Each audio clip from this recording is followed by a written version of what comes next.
Kia ora tātou. I tēnei pō nau mai hara mai ki tēnei whenua, tēnei whare a tāhua, te āhuatanga o te piano. Aha kō no hea, aha kō wai, nau mai hara mai, tauti mai. Koutou kua whetūrangi i tērā marama, i tērā tau o tēnei motu, a tērā motu. Moi mai, oki. Rātou kia rātou, tātou kia tātou. Koutou e noho nei, ngā rangatira, nau mai hara mai ki tēnei hui hoki, ki te he whakawhiti kōrero o te Pūtahi. Nau mai hara mai. E te atua kaha rawa nau nei ngā mea katoa. Ho mai ki a mātou te kaha, te mohi o me te aroha, mō tēnei whakawhiti kōrero. Mauria mai a koutou pātai pai ki ngā rangatira o te pano. Nō reira, tēnā koutou, a tēnā tātou katoa.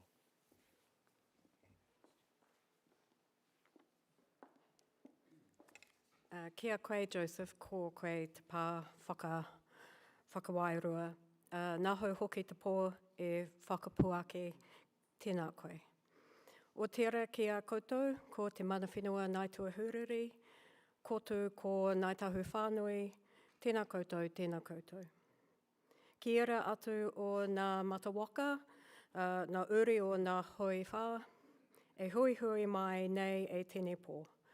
He mihi aroha tēnei ki a koutou. Nō reira, tēnā koutou, tēnā tātou katoa. Thank you everyone for being here this evening. I'm Jessica Halliday, the Director of Te Pūtahi Centre for Architecture and City Making, and it's such a pleasure, a very great pleasure to have you all here for the final He Whakawhiti Kōrero Christchurch Conversation of 2025 Urban Climate Adaptation. I'd like to thank the sponsors and the organisations that have supported these events. He Whakawhiti Kōrero Christchurch Conversations happens 4 times a year. Our thanks to the Christchurch City Council who fund the series through their Sustainability Fund. Tonight's Christchurch Conversation is held in association with the Art of Climate Conversation, supported by Becca, a public outreach programme of Adaptation Futures 2025. This is the world's premier biennial climate adaptation conference, which for the first time is being hosted in Aotearoa by the University of Canterbury with the World Adaptation Science Programme.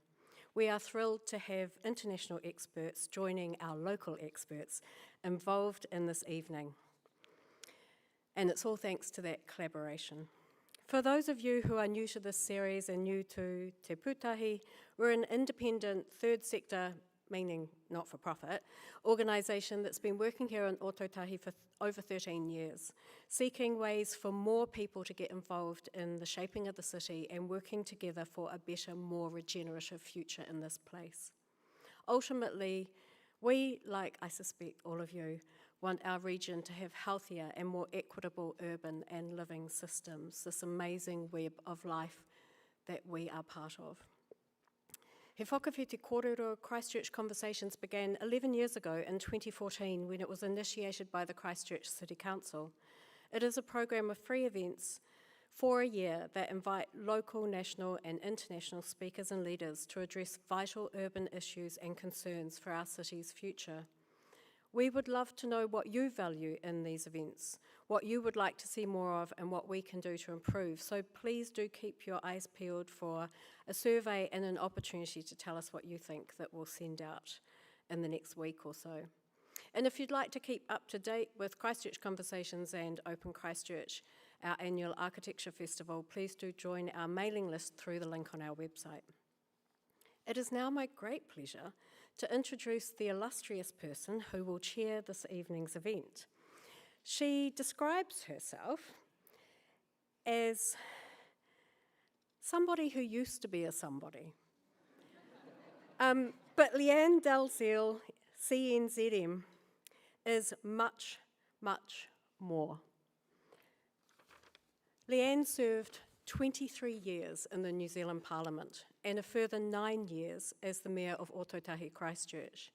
Having represented an electorate that was hard hit by the 2010 and 11 Canterbury earthquake sequence, Lianne has become a respected champion of resilience and a frequent speaker on post-disaster challenges and opportunities. Lianne recently graduated with a master's degree in international law and politics from the University of Canterbury, and also writes a fortnightly column for online platform Newsroom. Please welcome Lianne and our panellists.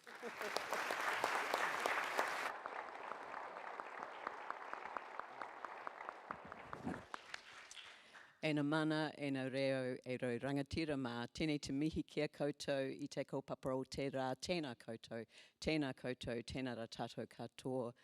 Thank you very much. It's an absolute pleasure. My name's Lianne Dalziel, as you've just heard, overstated.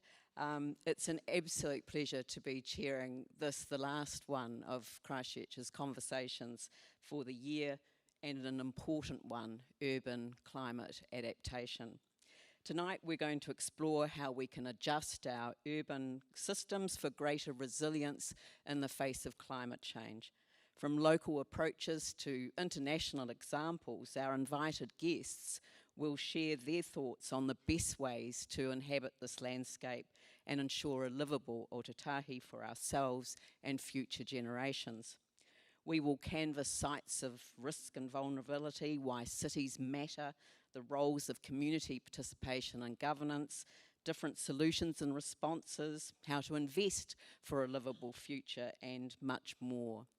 To briefly outline the evening, we're going to start with 2 quick-fire presentations, which will be followed by a panel discussion.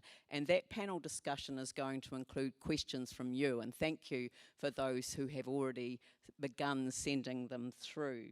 And then we're going to round out the evening with a poetry reading by Ariana Tikau. Whether you're attending this event online or you're in the room, you can ask the panel questions by texting your question, and I think that should be up there now, yes, 022 565 8693. And it will also be on the screen again during the Q&A. And our online audience, you have got the option of asking questions via the chat function on YouTube as well. Questions from both sources will be conveyed to the team by the Te Pūtahi team, and so you'll hear from Jessica again, and she's going to indicate to me when she's got some pressing questions that she will put from the floor. There's every chance that we won't be able to get to all of the questions, so apologies in advance if we don't make it to yours. So it's my pleasure to begin with the quickfire speakers, and first up we're going to hear from David Dodman, who will be sharing with us what urban climate adaptation is and why it matters. David is the General Director of the Institute for Housing and Urban Development Studies, Erasmus University in Rotterdam. So please welcome David to give his thoughts to us this evening. Thank you, David.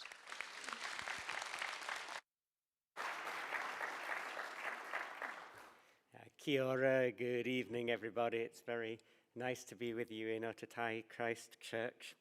As Lianne said, I work at the Institute for Housing and Urban Development Studies in Erasmus University, which is in Rotterdam in the Netherlands. And I thought I'd start off by showing a lovely sunset view that I took earlier this year, about a kilometre from my house, about 5 kilometres from central Rotterdam. And I think it's a nice picture because it's nicer to look at, but also because it really demonstrates that successful cities have always had to adapt over decades or over centuries to their surroundings. In the Netherlands, where I am, my home is 2 meters below sea level. Water is carefully managed. It's been managed for centuries. The windmill, the Prinsenmolen that is there, was built in 1648. And even now, there are very significant and really cutting-edge flood defences around the country that need to manage the water. So cities, to be successful, need to manage and engage with their surroundings. And this isn't something that happens by accident. It's something that's deliberate, and it's something that needs to be careful consideration and a lot of investment in time and thought and money over time as well. As was mentioned as well, I'm here because of the Adaptation Futures 2025 conference. And the work that I do on research and policy is how cities around the world face and respond to risk.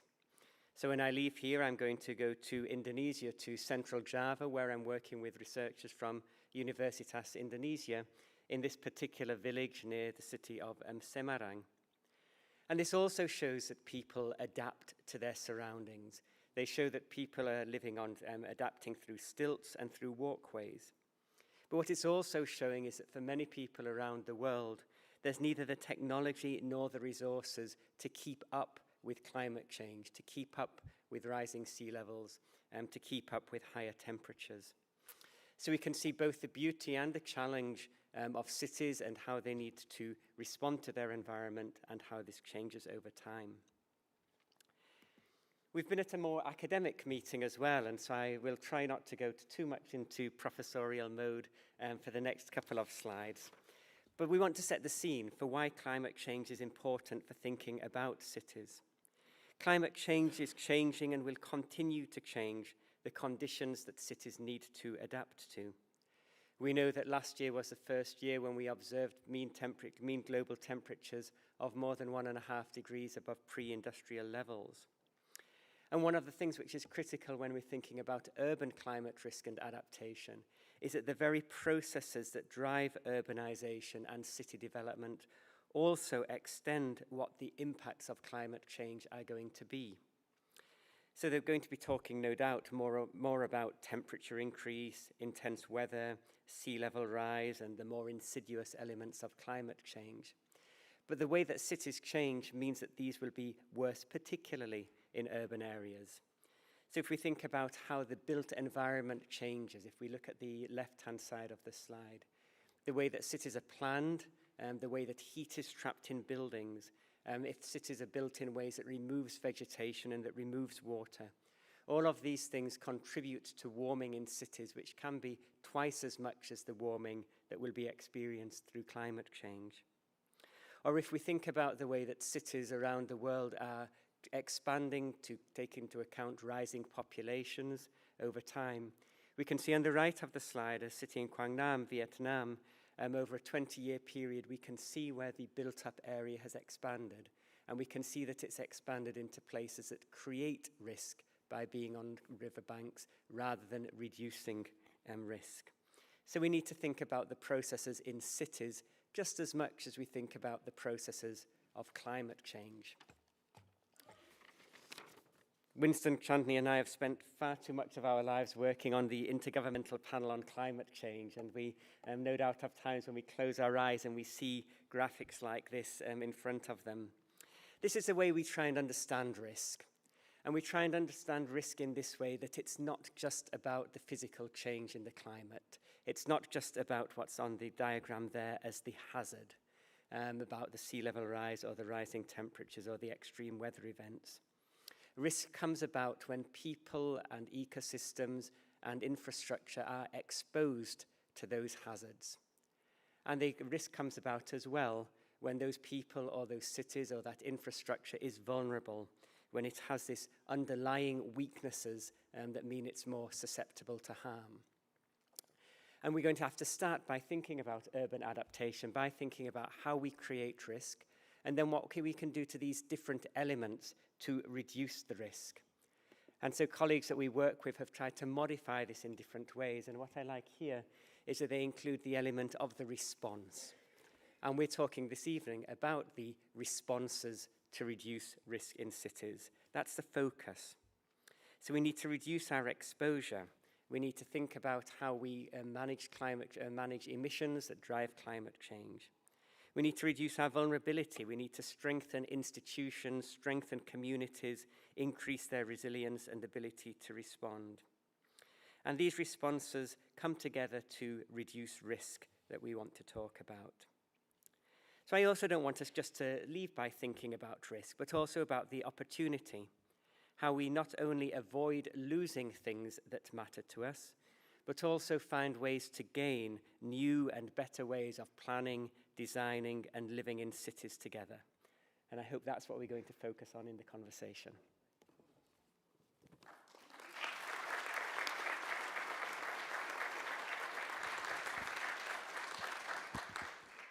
Thank you, David. And actually, your closing words, you have really laid the platform for this evening's conversation. So thank you. You've done that brilliantly. Thank you. Next, we're going to have Helen Kerr, a principal at Isthmus, with over 25 years of experience at landscape architecture and urban design, specialising in regenerative design with communities at the heart of her work. Helen shares with us her practice's approach to local climate adaptation and participatory design with the aim of finding the best way to live in our dynamic landscape. So could you please welcome Helen? Thank you.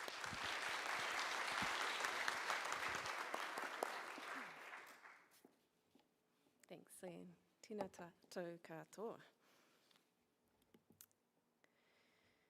Imagine the landscape as a table and everything on and under the tablecloth.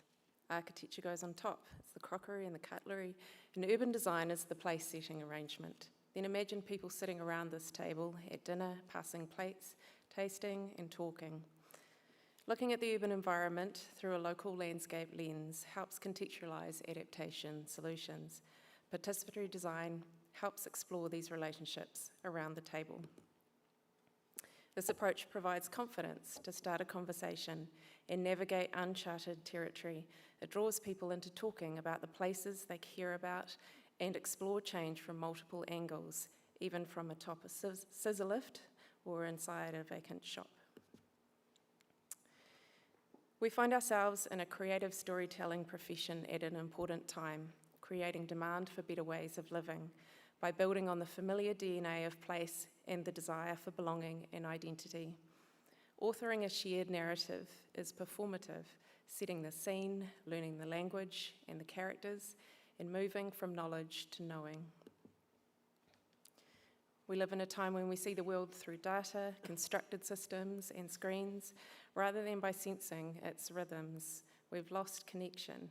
Perhaps if we follow a quieter path, traditional wisdom, mātauranga Māori, and resourceful communities, we will find our way again within these living systems.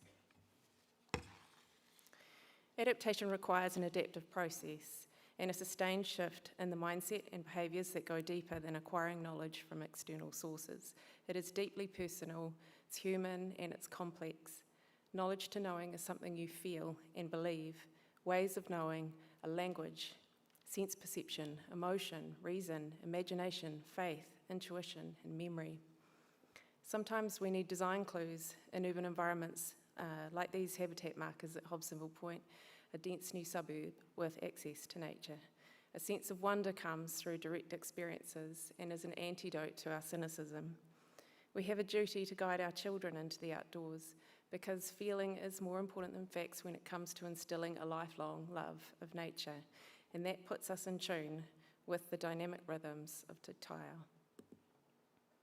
Tuning into the frequency of these dynamic landscapes through participatory design helps us hone our senses and understand adaptation. In a local urban context, frequencies change between landscape types over timescales and across seasonal and daily cycles. Land breathes in and out, its chest rises and falls. The land and sea are in constant dialogue with one another, back and forth. Some landscapes need room to move and shapeshift. They are not fixed and static. The story of Ōtautahi is shaped by the Waimakariri River, and its memory is held in the clues and cues embedded in the whenua. The river waved like a loose hose across the plains all the way to Te Wahura Lagoon, Lake Ellesmere. Across time, these forces have been at play. The shoreline advances and recedes. The land drops and the sea rises as the balance shifts. The dune system gets squeezed. The river delta is one interconnected waterscape above and below ground. Once a vast wetland navigated by mokahi, it was cleared and drained and settlements expanded. The earthquakes reminded us of the landscape beneath, and now a new relationship is forming by knowing its story and unlocking its memory. The regeneration of the red zone along the Ōtakaro Avon River corridor is centred on making room for the river and connections from city to sea. Storytelling with tamariki used lo-fi ways to imagine the water rising and filling its new edges. With the recent opening of Dullington Bridge comes reconnection in the form of mokahi. Knowledge to knowing is a journey we can take together. In Northcote, Tamaki, there was a rapid step change in urban intensification and housing that threatened to break the DNA bonds of an existing community. A two-way conversation about what makes everyday Northcote led to daylighting a long-forgotten stream known as Ōtautahi.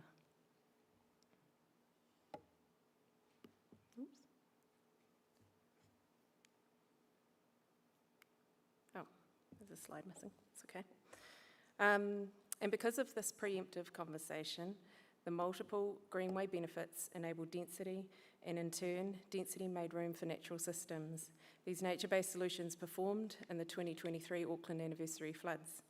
The stream's voice grew from a whisper to a shout, but quickly silenced as the floodwaters ebbed away. The community were amazed when nature expressed itself and tuned into its frequency. Through participatory design, urban adaptation brought children and adults together as kaitiaki, an anchor in a sea of change. In the regenerative approach taken with Westport, we embraced the local language, replacing words like climate change, resilience, and dynamic adaptive pathways with campfire to home fire and mindset shift. The initial fear of an imposed and predetermined outcome for the town dropped away, and we entered into a conversation about the best way to live in this dynamic landscape. Digging into the past and taking these lessons into the future starts an intergenerational conversation. Ka mua ka muri, we walk backwards into the future. Over time, settlements have come and gone, grown and shrunk. Elevation maps were powerful in understanding what type of landscape this is, a river delta and an elevated marine terrace, the problem and potential in one picture.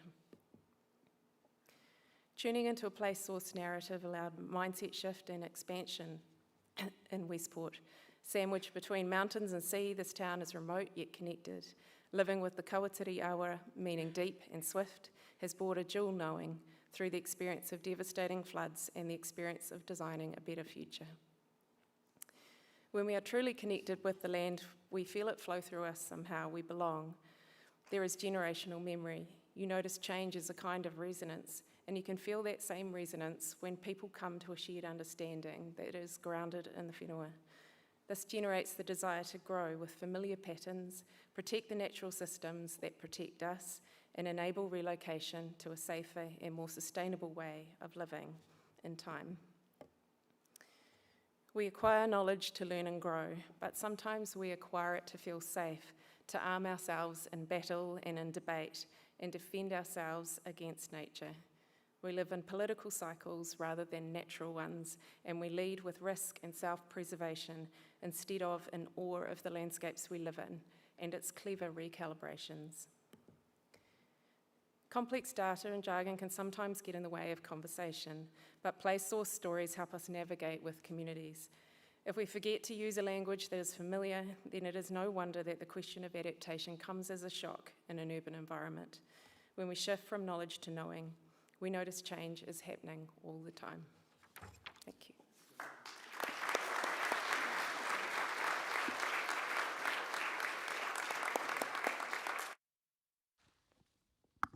Kia ora, Helen. It's not possible for me to clap and hold this and hold the microphone and make notes. I just wanted to write down one of the things that you said. We live in political cycles, not natural cycles, and I just felt that resonated with a number of things that happened around the country on the weekend. Not that I'm commenting on anything, but you know, it's just that I woke up on whatever morning it was to hear on Morning Report Jamie Klein having spoken at the conference about the impact of not taking hard decisions, but actually to live with nature and not to fight nature, which tragically has had serious consequences. So, my heart goes out to him because he is no longer the mayor of Westport, but I know that his heart will remain in ensuring that that future is a sustainable one for that area. So thank you very much, Helen. That was wonderful. The two of you have really laid a wero really for us, a challenge for us to take on. So let's move on to the guests that I have here, and I'm going to get them to do an unusual thing. I'm just going to introduce them, and then I'm going to get them to sort of say, why are you excited to be here? Just a quick one, just for the three of you, because we've already heard from these, but it's just to bring you to the story, and then I'm going to ask you a question. So I'm going to start with Winston Chow, who is the co-chair of Working Group 2 of the Intergovernmental Panel on Climate Change. He's also Professor of Urban Climate at Singapore Management Universities. Winston Chow. Thanks, Lianne. Kia ora, everyone. Good evening. Why am I excited to be here? 6 years ago, I brought my family to Christchurch. We thoroughly enjoyed ourselves. That was the year before, the crap hit the fan and COVID affected all of us. We spent way too much time at the playground, the Margaret Mehi playground. I tore my pants there, don't ask me what happened. But the memories, the sort of stories, the placemaking that my family had here stuck with us throughout. So when they heard I was coming here, they said, Daddy, now they're teenagers, but they still remember the playground. Daddy, take pictures of the playground. I haven't done so because I've been excited with the conference. I plan to do so tomorrow. Fingers crossed the weather will be good. So that's why I'm here. Excellent. Well, welcome, Winston. And next we have Chandi Singh, who's an associate professor at the Indian Institute for Human Settlements in Bangalore. Chandi. Yes, I don't have such a nice story like Winston. This is my first time in Christchurch, and yes, it's a beautiful city. I'm excited because a little bit about me. I have grown up in a city called Delhi in India, which is a city of 21 million people. I currently live in a city called Bangalore, which is a city of 13 million people. So I come from big cities, and these cities have been melting pots of culture, of innovation. I've spent my time as a student in these cities, so I really see the potential of cities, and that's why I'm so excited to talk about this topic today. Thank you very much. And Mananui Ramsden is a Tāo leader who is working in the now for a better tomorrow for all of us. He has an extensive environmental background and is also experienced in governance as the former chair of Te Runaka o Kokorarata. He is Kāti Huikai, Kāti Erakehu, and a papa of two beautiful daughters. So why are you excited to be here, Mananui? Kia ora, Lianne. I'm feeling feeling super underqualified to be here. And lo and behold, I'm in the middle, so I'll just try and fumble my way through. Look, the saying comes to mind for me is, ko te kai a te rakatira te kōrero. Ko te kai a te atua te whakaroko. The essence of leadership is to be able to exchange experience and to be able to have dialogue. The essence of the godly is to listen. And I'm currently living in a time in Ōtautahi where I'm deeply concerned. And so, if anything, the main thing, Lianne, that I'm excited to is potentially share with you all. So whatever kōrero that we have this evening multiplies, goes home with you all, and resounds in your own households and in your communities. These are our panellists that we have here this evening. And so just a quick reminder that you can ask your question by texting it to the number that should be back on the screen. There it is.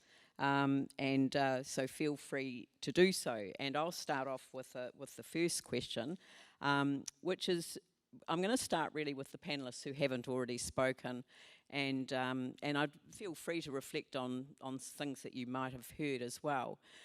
But what do we mean when we're talking about urban adaptation, and why is it so vital?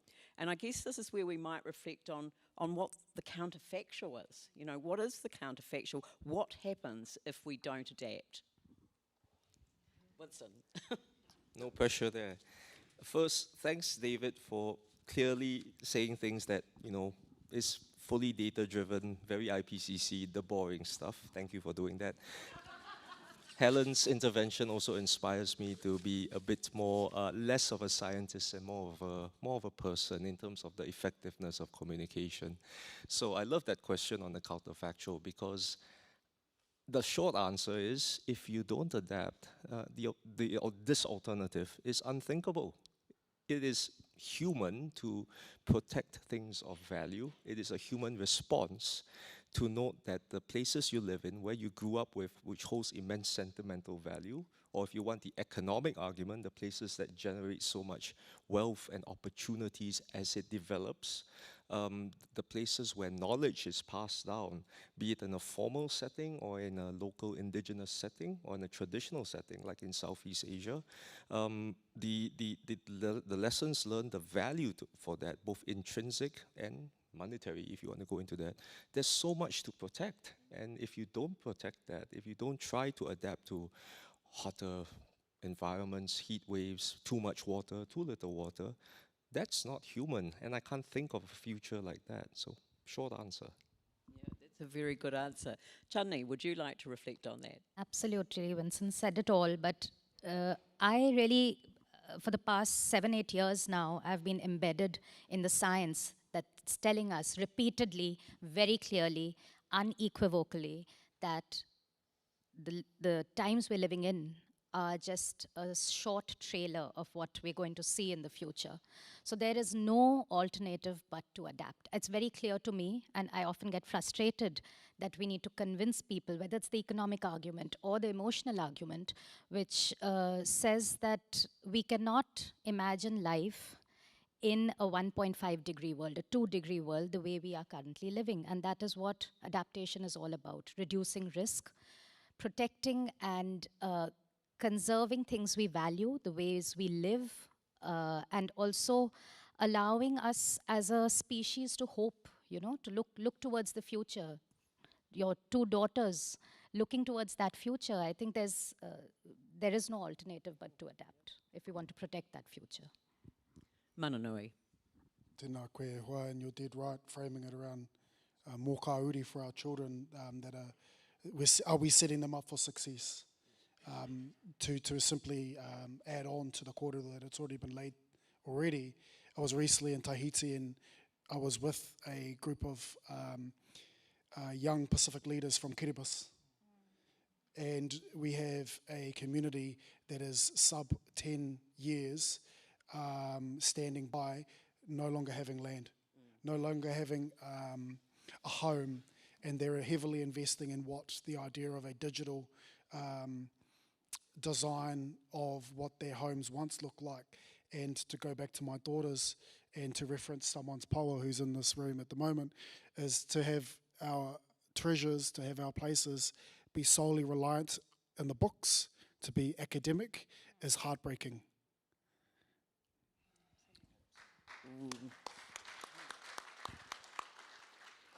Just flicking on to this question around risk, but also the exposure and the vulnerability. So maybe if I come to that question about vulnerability, are there particular sites of concern? Are there some communities more affected than others?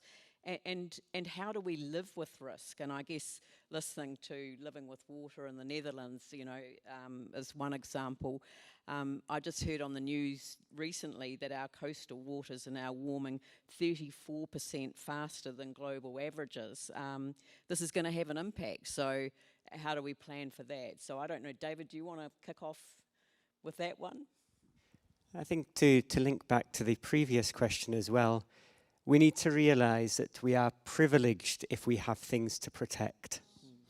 And there are certainly many people in many places around the world which have much less to protect. And in many ways, they are even more vulnerable than those of us who are protecting the things that Winston, Chandi and Mananui have talked about. So we can, I'm very interested. I work a lot in cities in low-income countries in Africa and Southeast Asia, where the quality of the housing provision, of the basic services of water and of energy are not meeting people's present day needs. So at the same time as we're thinking about protecting what we have that's of value, we also need to be thinking about adapting to ensure that people who don't have these things achieve them in the future as well. And that's really one of the main drivers of vulnerability. And we see that as a driver of vulnerability when we're looking at a global scale, when we're looking between cities and countries that are fortunate to have more financial resources and other resources and those that have less. But we see it very much within cities, because cities can also be sites of inequality and marginalisation. And again, looking at the case in the Netherlands, we have very clear evidence that the people who are living in the homes which become uncomfortably and unsafely warm in the summer, in the increasingly hot summers, are people who are facing multiple other deprivations as well. And if we look in London, I'm British originally, we see the neighbourhoods that are more likely to be flooded, and neighbourhoods which have concentrations of migrants and people otherwise who are vulnerable and marginalised for other reasons. So as we're thinking about adaptation, we always need to unpack who is most at risk and why they are most at risk, so that we can engage with those underlying drivers. Thank you. Helen, was there anything that you'd like to add to that? You know, particularly, I guess waking up to the news that our coastal waters were warming significantly faster than others just did hit home for me, and you know, to just to reflect on that, perhaps. I guess in the sense that, well, we've just been obviously spending this week in the Adaptation Futures conference, and just sort of hearing, it's actually quite hard to hear when you know that sometimes the cause is not necessarily coming from the countries that suffer the most, and that inequity and injustice of that is quite hard to, you know, especially in the islands where that connection to place and the reliance on the ecosystems in that place are being compromised, but actually there's very little they do in their lifestyle to contribute to the problem, and I think that makes it quite real for all of us to actually have a duty of care beyond even our own environments and understand that bigger picture.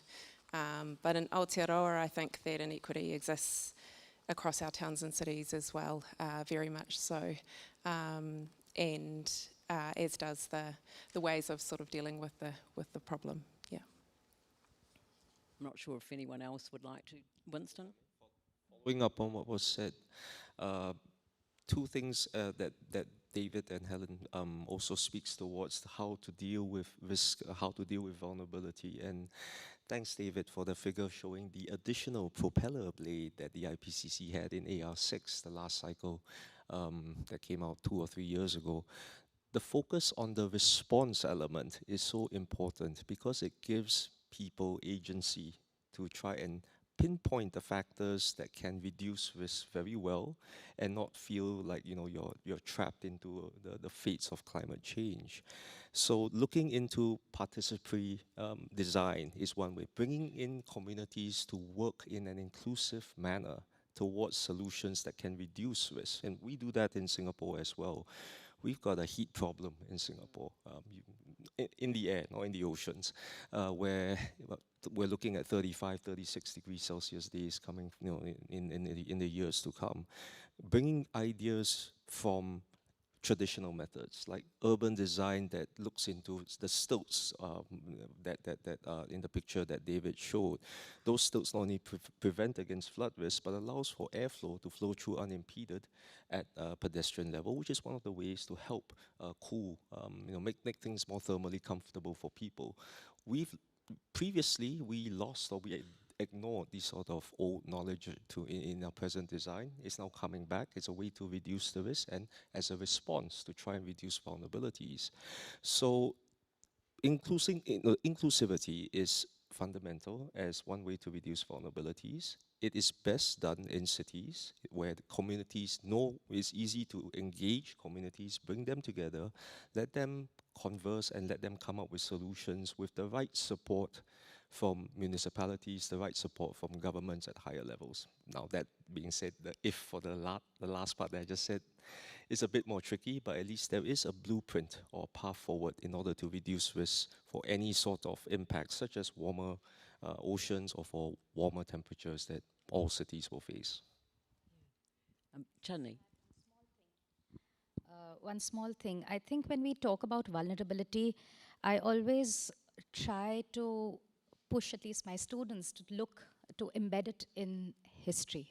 Because if we think about vulnerability to climate change, it's no different than looking at how people have been plundered, colonized. There are these trajectories of susceptibility to harm that certain people, certain social groups, certain genders have faced over time. And you can follow those same histories and see that they are the same people who are still vulnerable to climate change differentially. And in particular, of course, women somehow sit at this unenviable axis or intersection of being particularly vulnerable because of the kind of reproductive work they do, care work they do apart from paid work. And a lot of research actually shows that in moments of disasters or in the post-disaster situation of recovery, it is certain genders that actually take that additional role of dealing with risk and responding to it, both the material role but also the psychological burden of dealing with risks and hazards.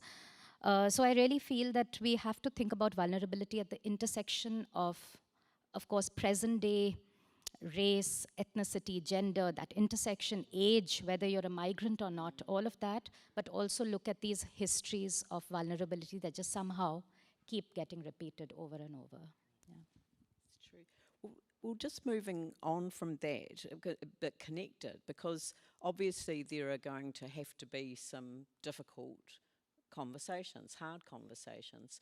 And I guess, how do you start that conversation with a community that needs to plan for adaptation and to be engaged in that conversation? How do you bring them on the journey?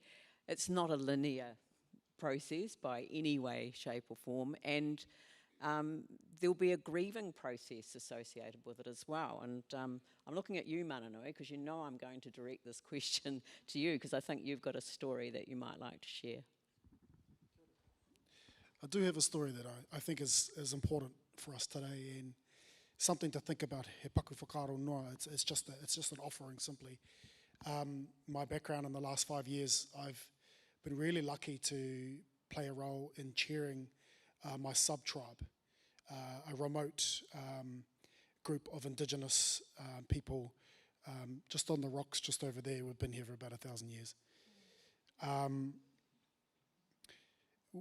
We're lucky, we're positioned well in this conversation because we've never really left the environment. So, the last 200 years, as mentioned, has been really difficult for us. Essentially the forceful removal and the reservification of a group of migrant and seasonal living people into a square box, a box with no water or no resources to create shelter and so on and so on. My point is, recently, Lianne, over the last 5 years, we, as a hapū, as a sub-tribe, have been brave enough to have a conversation around planning for the next 500 years. And so what does that look like from an environmental perspective, a climate change adaptation, but also from a social, educational, and our own rangatiratanga perspective, tikanga, what are the practices that we need now, but also in the future, which we're moving into. Big topics, big conversations, Lianne. We just held a hui. In fact, we held 3 of them over a weekend, and we got in the room and we basically provided the evidence that we see daily, we see weekly. Spring tides that typically happened once a year were happening up to 7 times a year. And the best thing about the peninsula is the infrastructure that was built there about 100 plus years ago is largely underwater at times. You pair that with the sporadic, heavy weather events in dwellings and areas that never ever got infrastructure deliberately, that never ever got ability to be able to manage high flow, high velocity environment environmental conditions, yeah, it's pretty tough. An example of that is we know we need to move our whare tipuna, our ancestral house, to Te Huerewa, and we've even gone so far to allocate what land it's going on. So we once had 80% of the South Island, we were offered 10% and we got 0.7, and a little box on the Pacific, on the peninsula, and so we ourselves are taking control of our future, and we're going to move it up high, at high elevation. Another big topic that we've had to talk about is our wāhitapu, our sites of significance, our burial sites. I was just with Kiritapu Ellen earlier on today, and she was talking about Tauranga Moana and having our ancestors' bones being exposed through coastal erosion. It's no different to the peninsula. In fact, yeah, another story for another day. But we're having brave conversations, and Lianne, I'd go to say that I think we need to lean into them. I'm lucky, we're lucky, because we're primed well for it. History has not been well for us, and so we've had to take control of the little decision-making spaces that we have been able to. And what I will say is that the naysayers of my pa were largely older, and they were largely male. And through a phone call that Lianne and I had earlier in the weeks, it's great, they'll be dead soon. So... Wasn't quite like that.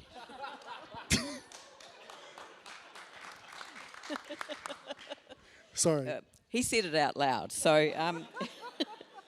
But I guess it leads us on to this question about empowering communities. I mean, where do they go for their information? How can they rely on it? How can they not become so fearful of it or unaccepting of it that we can't have those deep and meaningful conversations? I mean, would anyone like to jump on that? I'm looking at you, Helen, now, because I kind of feel like you've found a way of having some pretty hard conversations. Yeah, I mean, I think very much depends on what your starting point is and what people have experienced. If it's a lived experience of a flooding or something devastating, then that starting point maybe is a bit different. And if you're the one wanting to build the confidence to have a conversation, then you need to be very aware of where a community is at and to understand that first. And I think check in on your own mindset. What are you coming in with? Are you coming in with information to try and it's not a process of trying to convert people or defend your position at all or impose those ideas. I think those things lead to more fear and more barriers. I think that what we've found is that definitely a way in is to kind of jump ahead. When you talked about 500 years, I mean, that's impressive. 100 years is quite a big leap for people, but talking intergenerationally and about being good ancestors is not our concept, but it is a good concept, I think, to understand what it means to make decisions in the now and what it means for the future. But I think if you're able to project forward and kind of look in a more visionary way and look at the kind of potential that exists in a place and get to that point in a conversation that it opens up a mindset around the things that are bigger than the problem at hand, and then it puts that problem in the context of this could be a catalyst, it could unlock something and it could create momentum in that place. I think there are many, many things that lead to building the confidence for a conversation. They're very contextual and very much about understanding that place and the people that live within it and what their connection to the land is. And those things, become a common language. There is always a common language to tap into and use that isn't about bringing your own language into that conversation. I mean, it sounds like it's a process that's going to be very iterative, incremental. You'd have to be flexible.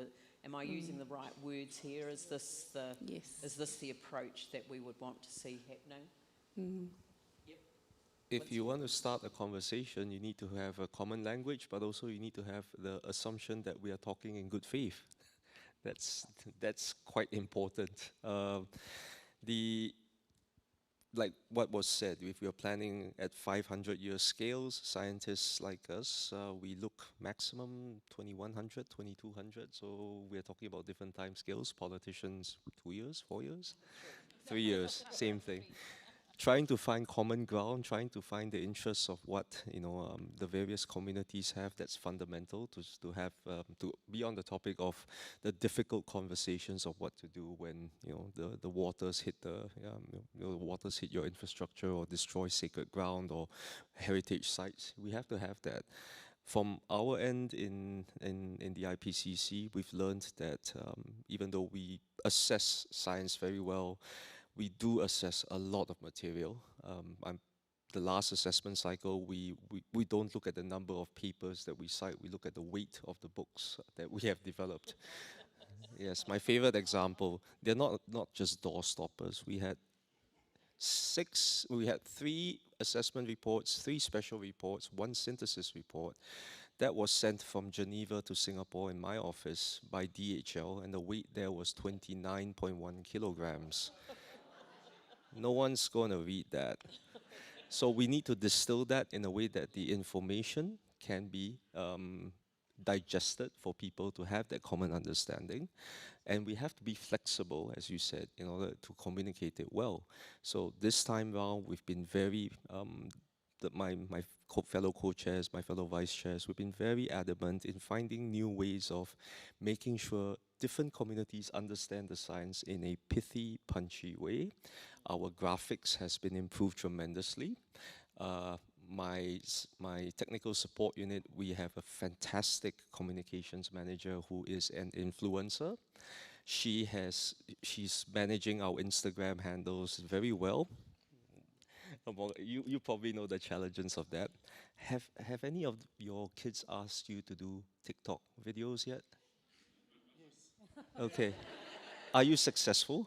I'm a really good dancer, so it's easy. Oh, I hate you, man. Dude, you win.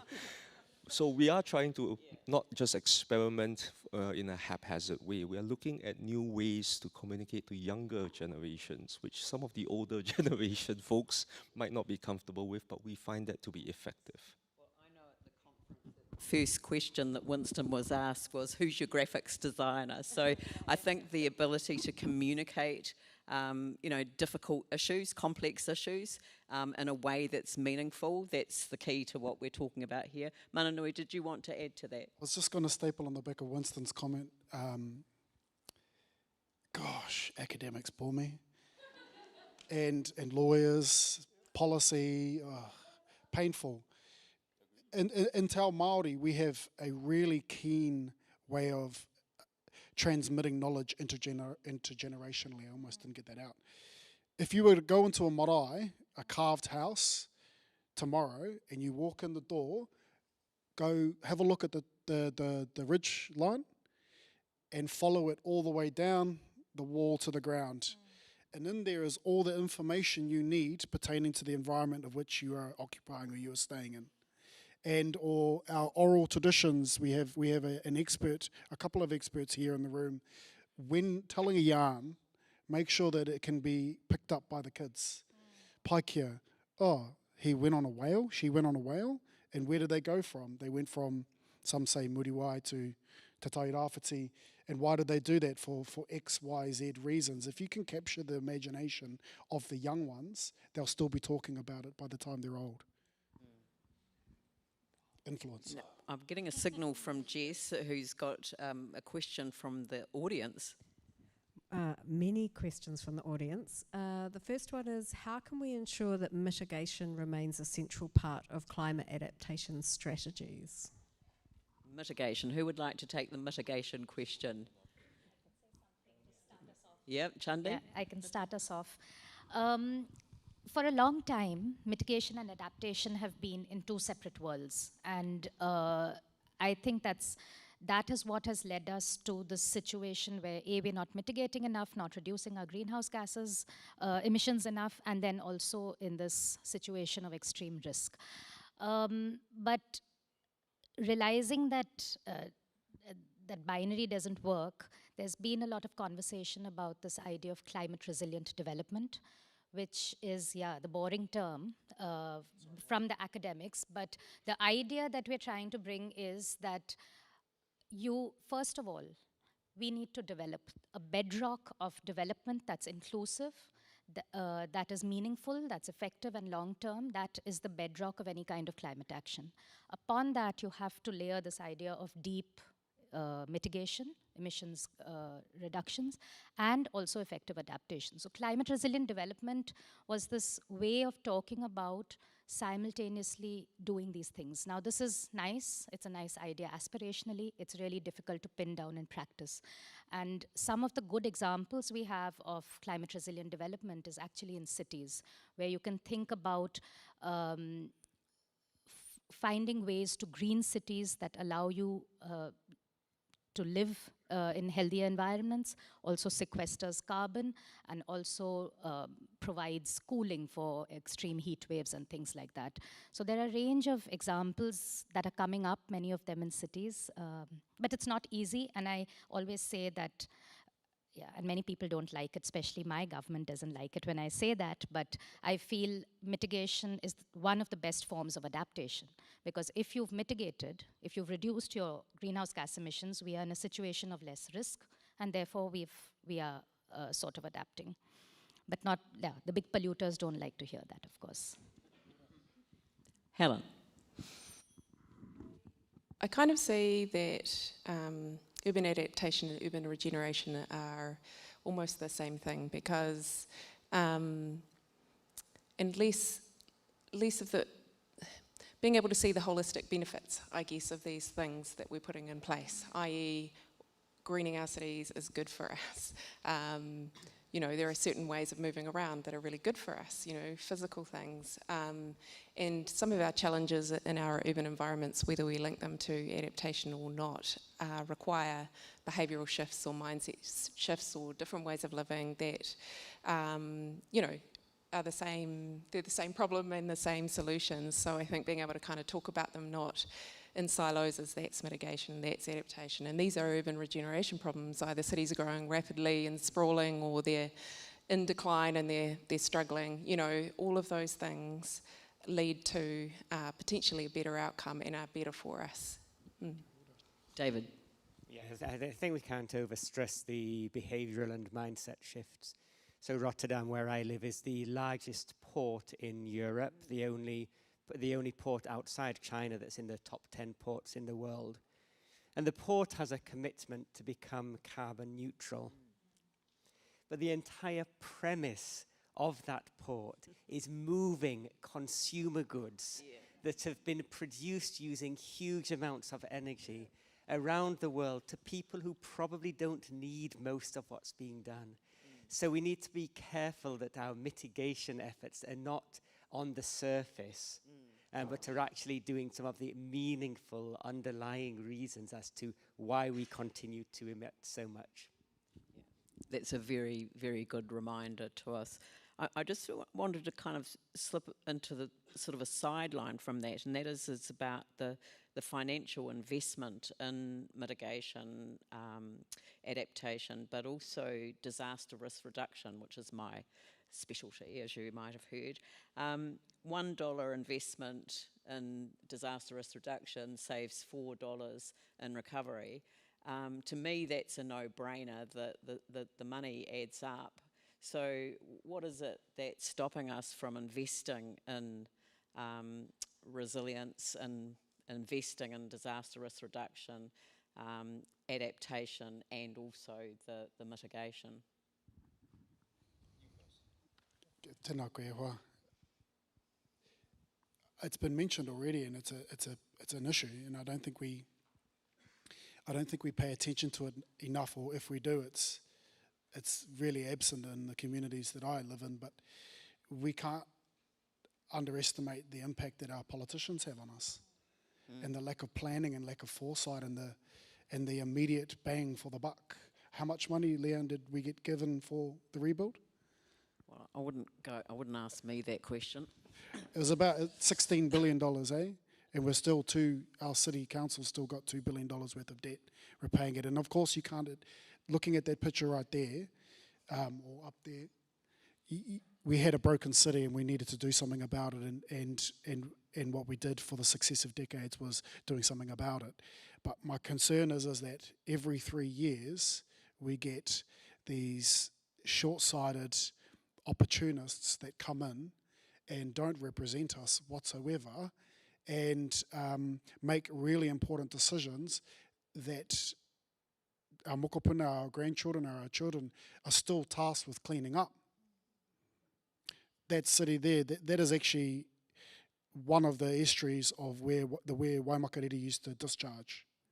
And Helen had a beautiful little diagram showing how it used to do this either side of the Pātaka. Te Waihora is another estuary.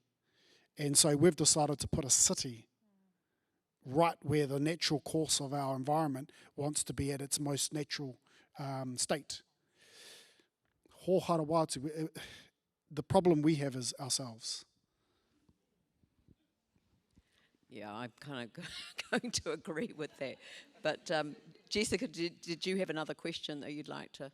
We do indeed. What are some non-physical infrastructure changes that Christchurch and other cities can make or embrace to adapt to climate change? And I wonder, as a subset to that, David, in your talk, you mentioned strengthening institutions, and Mananui's mentioned, you know, our political institutions and the people that populate them. So what are those non-physical infrastructure changes that are involved in adaptation? Yeah, it's a really good question, it's I think I would start by saying that the two have to go hand in hand. That you do need the in a dense built-up environment where there's a concentration of people and economic activities. You do need the physical protections to what we have. The non-physical interventions, a lot of it can be around the decision-making processes, the ways in which decisions are made that reflect the needs and priorities of different groups of people within the city, and that draw on the knowledge and experience of different groups of people within the city. So that's one starting point, is around that. Around institutions, it's around having institutional setups that can be flexible and responsive.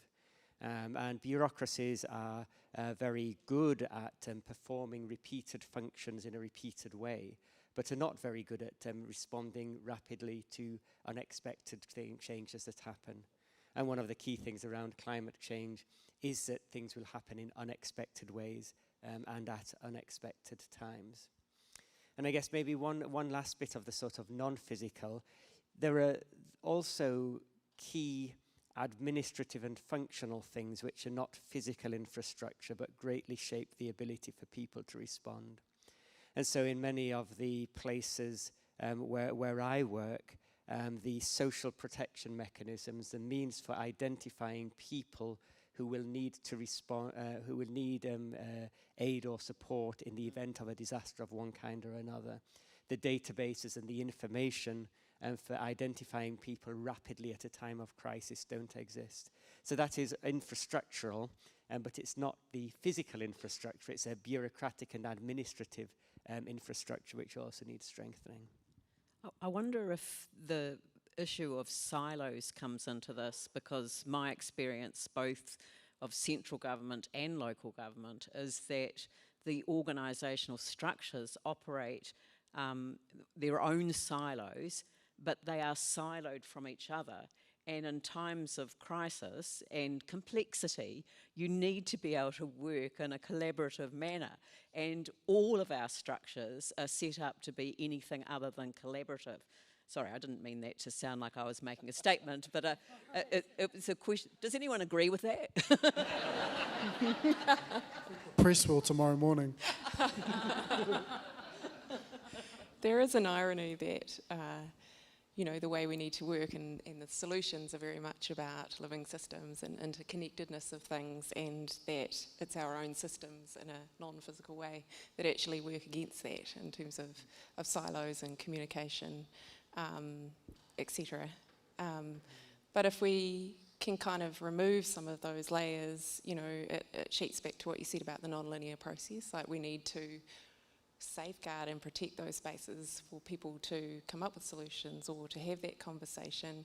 And I think leadership is key also. We had a sort of a youth forum and we sort of gave them options. We did some interactive polling and there were questions around, you know, do you need to move forward, do we need a carrot or a stick? Do we need proof or belief? Do we need leadership, or do we just need everyone to agree? We need full consensus. And on the leadership question, absolutely right now what we need is leadership. But that leadership can come from places you wouldn't expect. It can come from youth, it can come from, obviously Mayor Jamie Clyne was one of those strong leaders who is very consistent as well, not flip-flopping with, you know, for popularity, but believing in what he was, you know. So leadership, I think, is key. Yeah. Thank you. Chandi. Maybe just to add, I think because climate change is a whole of society problem, you can't think of leadership, exactly what you were saying, you can't think of leadership only from the government or only from certain spaces. So the solutions also have to come from the whole of society. And I think here what I gain a lot of hope from is the kind of activism and action that we see amongst youth groups. So there's so much happening.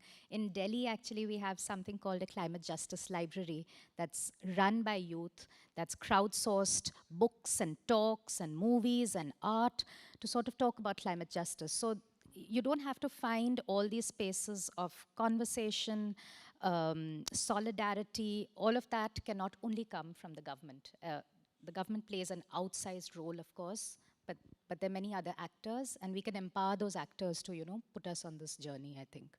So, yeah. Winston, did you want to add to that?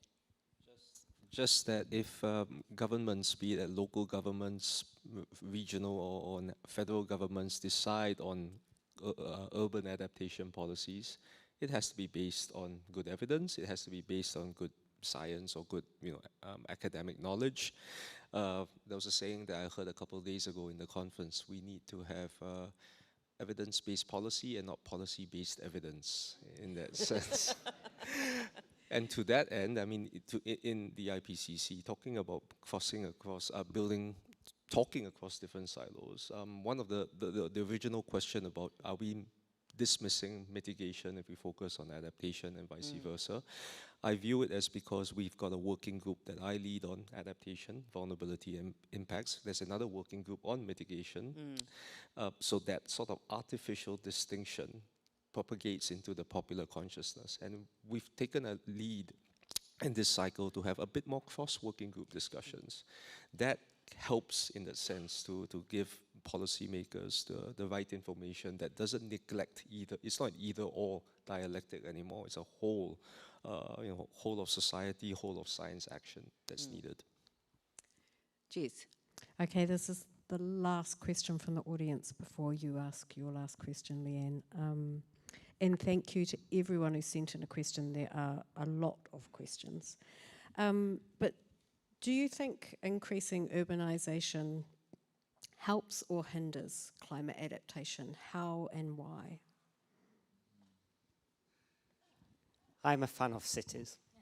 And I think that if you begin the phrasing of thinking about cities and climate change rather than thinking about climate change and cities, then you begin to address many of the things which both drive unsustainable emissions and that drive risk and vulnerability. I think if we're talking on an evidence base, the evidence is very context dependent, but at their best, cities enable high quality of life in a sustainable way. the emissions from coming to a theatre like this and, you know, preferably being entertained by great musicians rather than by a panel like us, is a low emission activity, which is a fundamental part of reward of human life and humanity. The way you can provide energy services to people living in relatively dense settlements, not so dense that they become unpleasant or unhealthy, can be highly efficient. I don't want to divide. We need rural society. Rural lives, rural livelihoods, rural culture are also a deep part of humanity. But there's nothing fundamental about cities which makes them unsustainable or incapable of being places that are safe. Thank you. Well, did someone else want to comment on that? I was just going to say, I think we've got plenty of opportunity to use intensification in Aotearoa still to move away from, you know, out of harm's way and to kind of reap the benefits of that. But I would also say that we have a lot of towns and settlements that are much more in contact with nature, and being able to have that conversation and address the problem in a different way is also a huge benefit. Being connected to place is a way to kind of navigate that, and that anonymity that happens within cities sometimes can become harder to shift those things, but we have a role in terms of our future planning for cities to enable that. Plenty of opportunity. Kia ora, thank you. So I've got a last question for you all, and I'm going to start with you, David, and come and end up with Winston. So what is your top piece of advice for Ōtautahi Christchurch? What would you like the audience to leave knowing? Well, you know, if you just a snapshot, a quick fire round from each of you, just what would you give as a piece of advice for us dealing with this issue of urban adaptation? Well, I really wouldn't want to give advice to Ōtautahi Christchurch. I mean, I know so little apart from having had a very enjoyable few days here. I think my main piece of advice is to remember the interconnectedness in cities and to realise that we need to respond to complex problems in ways that bring together the physical, the non-physical, the social, the political and the institutional elements of what makes a city function. Kia ora, thank you. Helen? I think Ōtautahi is really well on the journey. A lot of people look to Ōtautahi, you know, post-earthquakes and the changes that have happened, but it is, I think it's already been said, this is not an environmental problem, it's a people thing. That's been said so much over the last week. It all comes back to people and human interactions, but I think my main piece of advice would be, please protect the space for flexibility. This is, you know, accept that change is, you know, a little bit messy, and yes, we need frameworks to safeguard things and to ensure fairness, but at the same time, if we don't allow a bit of flexibility, we will squash the potential that exists in this conversation. Thank you. Mananui. I'm quite concerned for Christchurch, and I'm quite concerned for the Canterbury region. I think that the advice, my offerings to us all would be, how do we come together better in our differences and our needs? How do we strike a better balance when it comes to the economics of resource management, where with the other aspects in terms of us sustainable management of our resources here in our great city? It's quickly becoming the best city in Aotearoa, and it's quickly becoming the most desirable place to live in. And so what are we doing for the next 500 years now to set ourselves up? And I just think that it starts and ends with all of us coming together and using our voice and using our brains. Chandi. Yes, I don't have advice specifically for the city, of course, but I think as just person to person, like what would I say to each one of you? There's this amazing scholar called Karen O'Brien in Norway, and she talks about what do you need to transform as a society? What do you need? These are huge challenges. How do we transform societies and the way we behave in the face of such a big crisis? And she talks about these 3 spheres of transformation. So the practical sphere, that's something that comes quite naturally sometimes to some people, the doing. Let's build something here, let's green our cities. So there are actions that we can do. And some people can find themselves in the doing and the practical sphere. Then she talks about the political sphere. There's some people who are good at mobilizing, coming together, advocating on behalf of. And so there are those kinds of things, and we have some of us are really good at that. And then she talks about the personal sphere. And for some of us, it's difficult to do all those other things, but we can change our own behaviors, our own value systems, the value systems of our family, those nearest to us. And that framing of these 3 spheres of transformation are very, I find it empowering, because then, to me as an individual, it gives me some ways to think about how do I deal with this problem. For some of us, it's going to be the practical sphere, some of us the political, and for me, perhaps it's just the personal, but that's enough too. So I'll just leave it at that, yeah. Thank you, very, very apt. Thank you. Winston.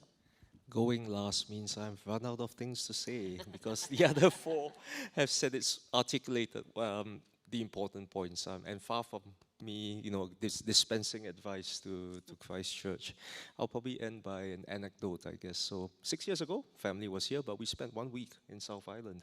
We're all city folk. Singapore is 100% urbanized, and my kids really were stunned by the beauty of the island.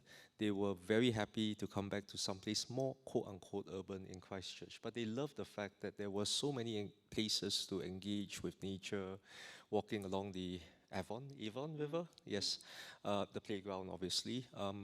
The friendliness, the heritage of this place really stood out for me and for them. They really made a mark on it. It follows up on what I said about protecting of value.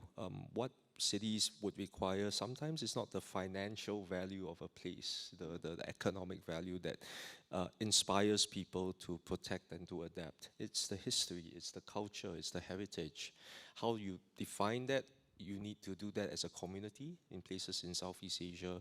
A lot of government officials that I talk to, they realize the value of adaptation, not of the $100 million, $200 million worth of assets that's worth protecting, but it's because it's a place where they grew up in, they realize its importance, and they prioritize that in order to develop policies or actions towards protecting cities from the excesses of climate change. Kia ora. Look, could I just ask you all to join with me and thank our panellists and speakers tonight. Thank you.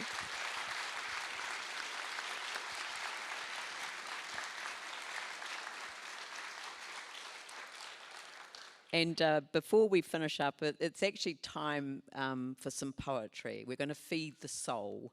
I think this is a much nicer way to conclude an event, any event. So could I welcome Ciaran Fox to the stage, who will introduce someone very special to us.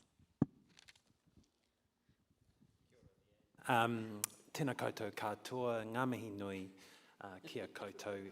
Thank you to our amazing and distinguished guests and people that have travelled so far, I think, in the spirit of collective responsibility and shared humanity and interdependence. Thank you to all of you for being here in the room, and warm greetings to everyone online joining us from all around the world in your pyjamas. Welcome.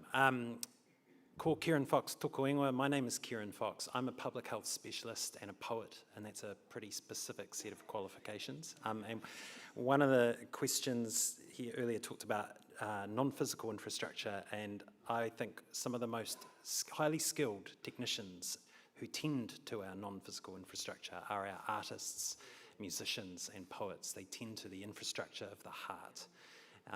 And that's not just that muscle pumping in here, but the one that's going to power us through the changes that we need to make in the coming years. So it's been my privilege to curate the poets for the series of Christchurch Conversations, He Whakawhiti Kōrero, and this final one is special for me. So it's my great honour to introduce tonight's poet. Former arts laureate Ariana Tikau, who whakapapas to Kaitahu, is one of Aotearoa's most versatile and sought-after players of taonga pōro.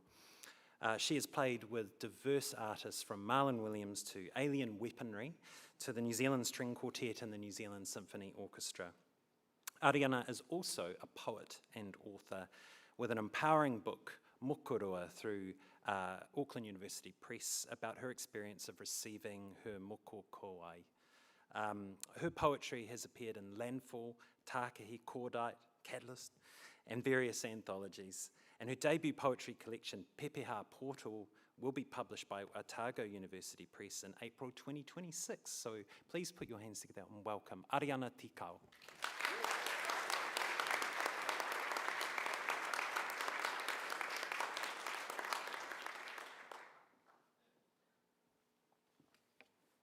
Tēnā koutou katoa, he mihi nui ki a koutou hoki. Sediments in the earth, rock and dirt, we are the same.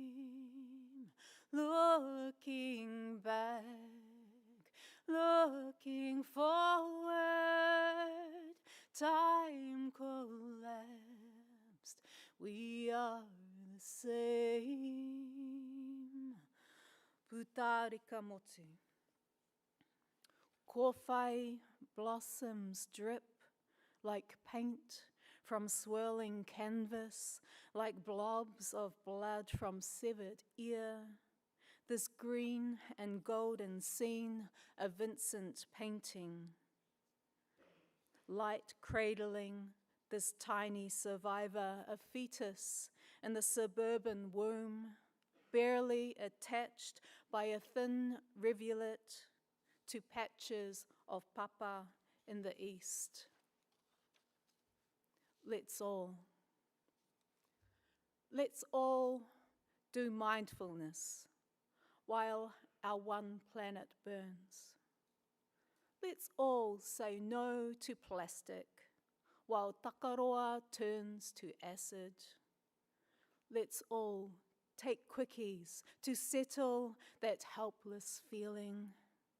Let's all turn the other cheek until there are no cheeks left to turn. Let's all stay positive when the science is telling us we are fried.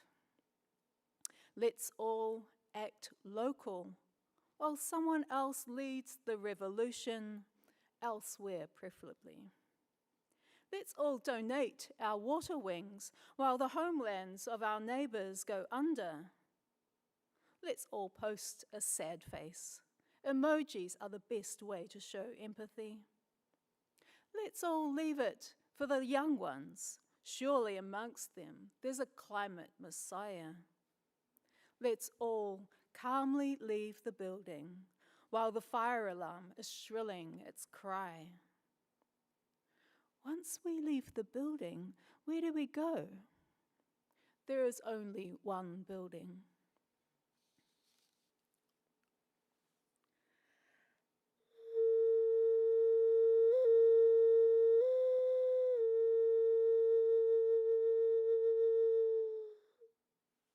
Erosion. The eroding hillside by the Kaituna golf course freaks me out. Ghastly, crumbling cliffs drooping like the scream, as if the anemic earth is telling me, babe, you are next. I want to reupholster these hills and valleys with lush, shaggy ngahere so these hills can hold themselves together, rounded corners, youthly folds. So when the rains come, and they will, the water will filter through the clay as it did for millennia. Te waihora. Headlights illuminate the dark. Stars, midges, midges, stars. Splats on the windscreen kill the romance of the scene. yet our girl holds the wonder in her eyes. We are flying along the edge of a lake so widespread, it is bigger than civilization. Tuia,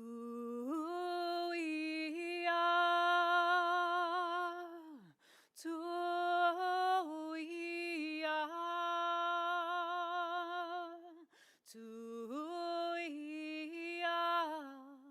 tuia, tuia,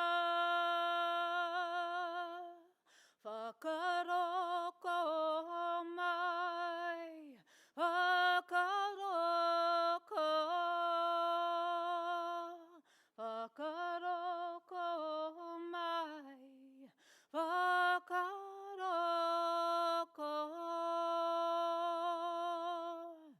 Tui ai roka, tui ai raro, tui ai roto, tui ai waho. Te hoka mate, ki te hoka mate, te hoko ora, ki te hoko ora. Ti hei mauri ora. Kia ora, thank you.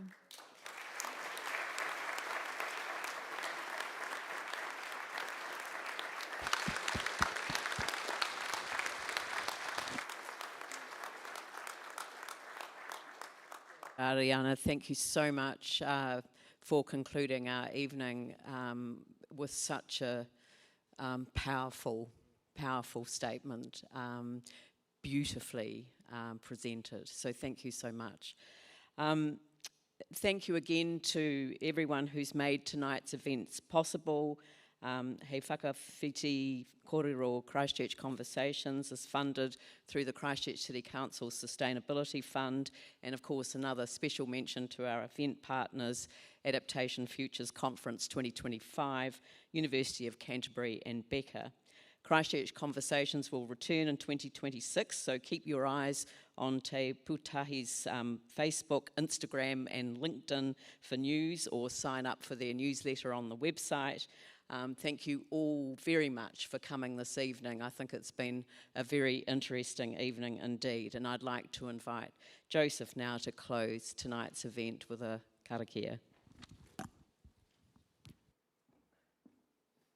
Kia ora no tātou. Just before I close with the karakia, I'd like to pick up on something that Mananui mentioned, mō ka auri. Hands up if you have grandchildren. What is the legacy that we are leaving them? Mō tātou, mō ka auri a muri ake nei. Not just for us, but our children and the children that come after us. We've lived fortunate lives, a lifestyle that I venture that you want to pass down to your children and your grandchildren. So it's a time of less hui and more doing.